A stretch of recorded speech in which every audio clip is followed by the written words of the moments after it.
My YouTube channel BT science Guruji. मैं हिमांशु सेन। आज हम केमिकल काइनेटिक्स का थर्ड लेक्चर कर रहे हैं। इससे जो पहला लेक्चर था, सेकंड लेक्चर था, उसमें हमने रेट ऑफ रिएक्शन कैसे डिटरमाइन करते हैं और उसके कुछ न्यूमेरिकल देखे। आज हम करते हैं स्टार्ट रेट लॉ। तो रेट लॉ होता क्या है, डेफिनेशन से पहले हम एक केमिकल इक्वेशन से देखेंगे कि अगर हमारे पास रिएक्टेंट है, ये हमारे पास रिएक्टेंट है, ये हमारे पास प्रोडक्ट है। तो अगर हम इस इक्वेशन को बैलेंस करें, तो अगर हमने इस इक्वेशन को बैलेंस कर लिया तो ये हो गया हमारे पास प्रोडक्ट। रेट लॉ है, रेट लॉ में जो पूरी जो इक्वेशन है वो रिएक्टेंट के जो मोलर कंसेंट्रेशन है इसके ऊपर डिपेंड करती है, इसमें प्रोडक्ट का कोई रोल नहीं है। तो अगर हमने ये बैलेंस कर ली तो रेट लॉ क्या कहता है कि रेट ऑफ अ इक्वेशन, ये हमारे पास केमिकल इक्वेशन है, rate of a equation is directly proportional to concentration of reactant. अगर आपके पास ये तीन होते, यहां सी होता, तो सभी का आपको प्रोडक्ट लेना पड़ता। तो rate of reaction is directly proportional to the product of reactant terms. तो हमने ये जो रिएक्टेंट टर्म्स थी इन सभी का प्रोडक्ट ले लिया। अगर एक होता तो हम एक ही लेते। Directly proportional to the reactant terms in terms of molar concentration with raise to some power. इनके ऊपर कुछ पावर होगी जो कि हम अल्फा और बीटा ले लिया, which may or may not be equal to the balanced chemical equation। जो बैलेंस केमिकल इक्वेशन है हमने बैलेंस किया किससे, ए और बी से। जो अल्फा और बीटा है वो ए और बी के इक्वल हो भी सकते हैं और नहीं भी हो सकते, ऐसा हम बाद में देखेंगे। लेकिन सबसे पहले हम इक्वेशन देखते हैं। तो जो डायरेक्टली प्रोपोर्शनल का साइन है उसको हटाने के लिए हम यूज करेंगे के का। तो हमारे पास जो रेट लॉ की जो इक्वेशन आई, जो बेसिक इक्वेशन आई, वो ये आई, R इक्वल टू के, ए की पावर अल्फा एंड बी की पावर बीटा। तो ये तो हमारे पास जो बेसिक इक्वेशन है किसकी, रेट लॉ की। जो रेट लॉ की जो इक्वेशन है, मेन इक्वेशन है, वो तो ये आई, रेट लॉ इक्वेशन है। अब हम इसकी डेफिनेशन के ऊपर चलते हैं। डेफिनेशन इसकी क्या कहती है, the rate of reaction in terms of reactant with each term raise to some power. Reactant की जो टर्म है ए और बी, इनके ऊपर कुछ पावर होगी raise to some power which may or may not be same as the stoichiometric coefficient of the reaction in balanced chemical equation. जो हमारे पास बैलेंस्ड केमिकल इक्वेशन है उसमें जो सोशियोमेट्रिक कोफिशिएंट है ए और बी, और इनकी जो पावर होगी वो इनकी इक्वल हो भी सकती है और नहीं भी हो सकती। तो ये हमारे पास क्या हुआ, रेट लॉ हुआ। अब अगर हम रेट लॉ की अगर हम बात करें और इसमें हम के, अगर के की बात करें तो के हमारे पास क्या होगा, के होगा हमारे पास R divide by A to power alpha B to power beta. अगर हम ए और बी, ए और बी हमारे पास यूनिटी आ जाए तो क्या होगा, के इक्वल टू आर। तो यहां से हम के को इजिली डिफाइन कर सकते हैं कि हमारे पास के कैसे होगा। तो अब हम बात करते हैं रेट लॉ की इक्वेशन की। तो मैंने क्या कहा कि रेट लॉ की जो पावर है इसमें ए और बी, अल्फा और बीटा, ये इक्वल हो भी सकते हैं और नहीं भी हो सकते। ऐसा हम क्यों देखते हैं वो मैं आपको बताता हूं। सपोज करो कि आपके पास एक इक्वेशन है जो कि एनसीईआरटी की केमिकल इक्वेशन है। क्या है वो ये है कि 5Br negative, BrO3 negative, 6H positive. ये हमारे पास रिएक्टेंट है, हम बैलेंस की हुई और जो ऑलरेडी बैलेंस की हुई वो मैं लिख रहा हूं। तो अगर हम इसकी बात करें तो 3 mole of Br2 and 3 mole of H2 ये है। अगर मैं इसकी बात करूं कि अगर हम डेफिनेशन से जाएं कि अगर हम सोशियोमेट्रिक कोफिशिएंट अगर इसको पावर के ऊपर लेते हैं, तो अगर इसकी जो थ्योरेटिकल है, अगर हम थ्योरेटिकल की बात करें, थ्योरेटिकल हमारे पास क्या होगी, रेट के बी आर की पावर 5, BrO3 नेगेटिव की पावर 1 है, इसके आगे 1 है तो 1, और H पॉजिटिव के सामने 6। तो कितनी हुई, 516। अब ये तो हुई हमारे पास थ्योरिटिकल हुई, लेकिन जब हम इसकी एक्सपेरिमेंटली बात करते हैं, तो अगर हम इसकी एक्सपेरिमेंटली बात करें तो हमारे पास क्या आएगी, हमारे पास आएगी रेट इक्वल टू के इंटू बी आर की पावर, बी आर नेगेटिव की पावर 1 और बी आर O3 की पावर 1 और H पॉजिटिव आयन की पावर 2। ये है हमारे पास थ्योरेटिकली, और जो ये है हमारे पास एक्सपेरिमेंटली। तो थ्योरेटिकली और एक्सपेरिमेंटली दोनों चीजें अलग होती है।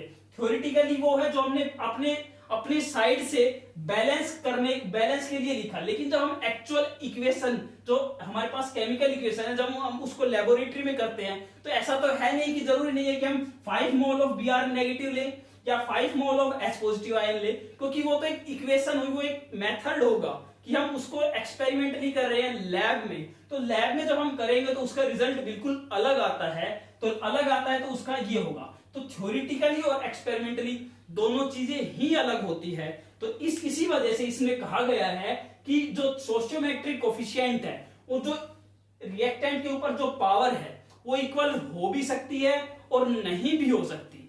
अब हम देखते हैं ऑर्डर ऑफ अ रिएक्शन। तो अगर हम ऑर्डर ऑफ रिएक्शन की अगर हम बात करें, तो अगर हम ऑर्डर रिएक्शन की बात करें तो ऑर्डर ऑफ रिएक्शन क्या होगा वो हम देखते हैं। क्योंकि रेट लॉ की बात करें और ऑर्डर ऑफ रिएक्शन की बात ना हो, ऐसा तो होगा नहीं। तो अगर हम ऑर्डर की बात करें, order of reaction,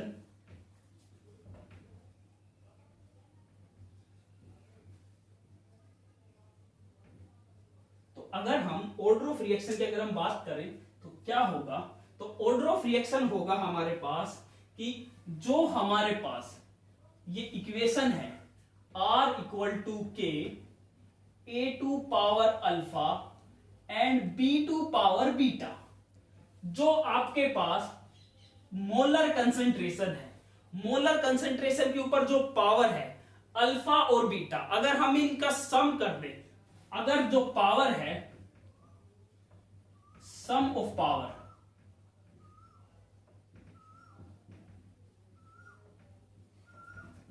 in rate law, जो रेट लॉ होगी, अगर उनके ऊपर जो पावर है अगर हम उनका सम कर दे तो हमारे पास क्या होगा, अल्फा प्लस बीटा, जो कि हमारे पास होगी ऑर्डर ऑफ रिएक्शन। तो हमारे पास जो अल्फा प्लस बीटा, अगर हम इनका पावर कर दें, जो हमारे पास इनके ऊपर पावर है अगर हम इनका सम कर दे तो वो हमारे पास क्या आएगा, ऑर्डर ऑफ रिएक्शन। जैसे कि मेरे पास ये इक्वेशन है जिसका कि अगर हम एक्सपेरिमेंटली बात करें तो मेरे पास क्या आया, B R negative, B R O 3 B R negative की पावर 1, बी आर ओ 3 की पावर 1, एच पॉजिटिव की पावर 2। अगर हम इनकी सम की बात करें तो क्या आएगा, 1 प्लस 1 और प्लस 2। तो कितने ऑर्डर की रिएक्शन हुई है, ये 4th ऑर्डर की रिएक्शन हुई। अब जैसे कि आपके पास अगर हमारे पास कोई ऐसे इक्वेशन है, उसको हम समझते हैं। क्या होगा कि अगर हमारे पास A है,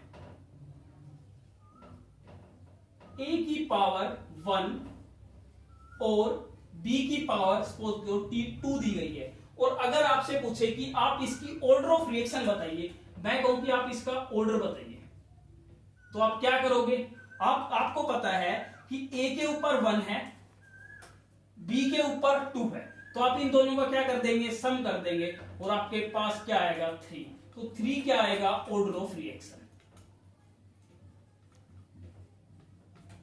अब इसमें भी कई बार होता क्या है कि जो सोशियोमेट्रिक का था, जो कि बैलेंस केमिकल इक्वेशन के बराबर हो भी सकता है और नहीं भी हो सकता जो पावर, इसमें भी कुछ ऐसा ही होता है। कुछ एक उसके एग्जांपल देखते हैं जिससे कि आपको अच्छे से समझ में आएगा, वो मैं आपको समझाता हूं। देखो,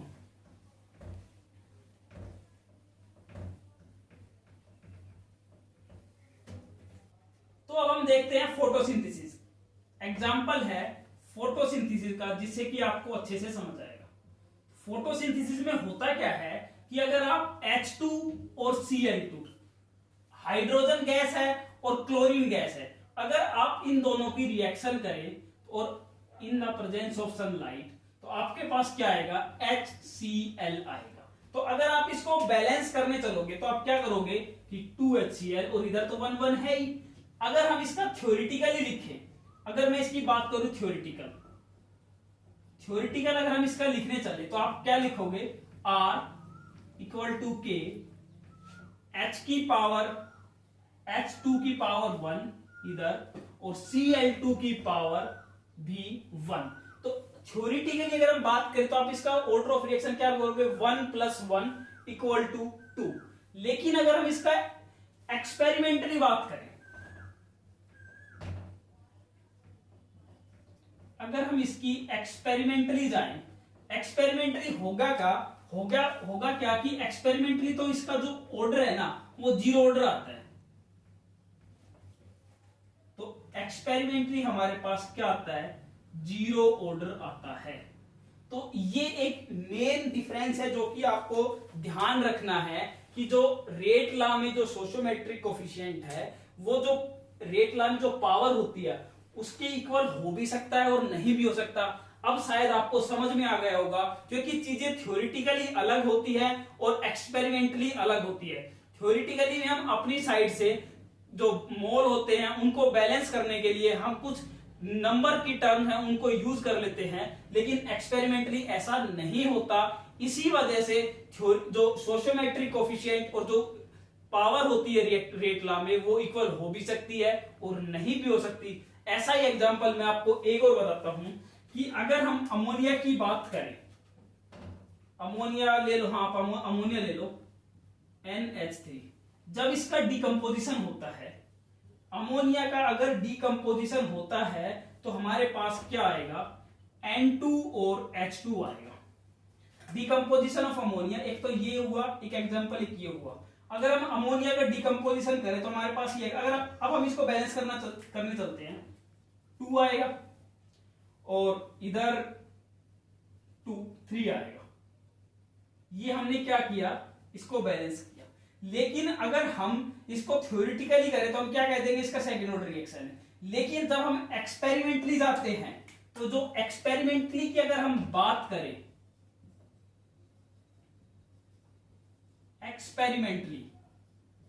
एक्सपेरिमेंटली इसका जो ऑर्डर ऑफ रिएक्शन है वो 1 होता है। तो शायद अब आपको इन दोनों एग्जांपल से आसानी से समझ आ गया होगा कि थ्योरेटिकली और एक्सपेरिमेंटली चीजें बिल्कुल अलग होती है, और इसी वजह से सोशियोमेट्रिक कोफिशिएंट और जो रिएक्टेंट के ऊपर जो पावर होती है वो इक्वल होती भी है और इक्वल नहीं भी हो सकती। तो इस इन दोनों एग्जांपल से आपको समझ आ गया होगा। अब हम बात करेंगे रेट कांस्टेंट की K की। तो K की हम यूनिट निकालने चलते हैं, वो देखना आप।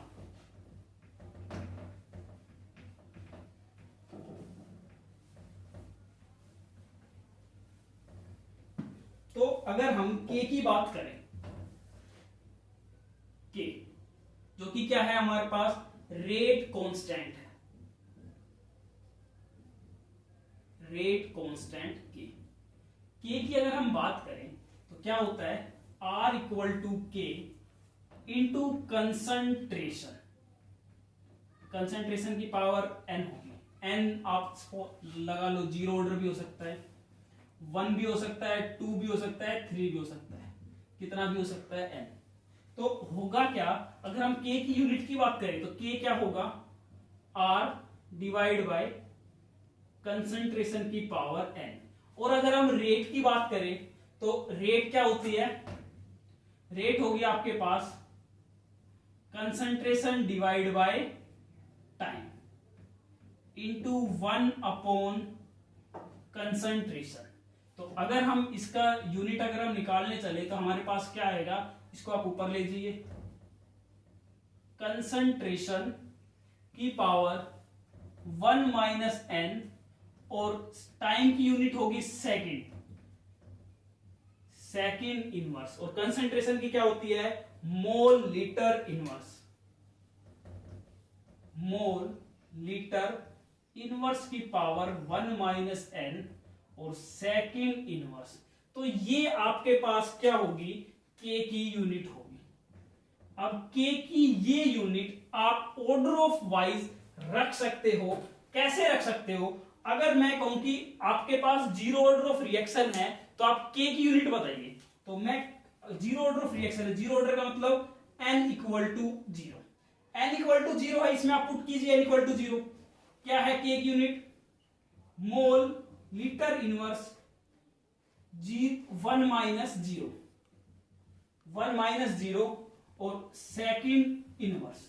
तो आप करिए क्या होगा, मोल लीटर इनवर्स सेकंड इनवर्स, ये होगा। अगर मैं कहूं आपके पास फर्स्ट ऑर्डर की रिएक्शन है तो क्या होगा, मोल liter inverse 1 minus 1 second inverse. तो आप क्या लिख दोगे, ये तो जीरो आ गया, 1 तो सेकंड इनवर्स। ऐसे ही अगर आपके पास सेकंड ऑर्डर की रिएक्शन है, मोल liter inverse 1 minus 2 second inverse, तो होगा क्या, मोल लीटर इनवर्स की power 1 minus 2 minus 1 second inverse. इसका अगर आप सोल्व कीजिए -1 है, mole inverse litre second inverse. तो आप ऐसे कंप्लीटली आप क्या कर सकते हो, जो के की यूनिट है वो आप इस फॉर्मूले से कर सकते हो। अगर आप डायरेक्ट यूज कर सको तो अच्छा है, नहीं तो आप इस फॉर्मूले को आप याद करिए और इससे आप के की यूनिट निकाल सकते हैं। तो ये हुई हमारे पास आज का जो लेक्चर था, यहीं पे खत्म होता है। आज के लेक्चर में हमने रेट लॉ देखा, ऑर्डर ऑफ रिएक्शन किया। ऑर्डर ऑफ रिएक्शन के बाद मैंने जो रेट कांस्टेंट है के, उसकी ऐसा यूनिट आपको निकालनी सिखाई। कैसे, mole liter inverse 1 minus N second inverse time unit. तो ये आप अच्छे से करिए, आप इसका एक बार स्क्रीनशॉट ले लीजिए। तो आपको ये लेक्चर अच्छे से समझ आया होगा, और अच्छा लगा हो तो आप लाइक कीजिए और हमारे चैनल बीटी साइंस गुरुजी को सब्सक्राइब कीजिए। नेक्स्ट लेक्चर में मिलते हैं। थैंक्स।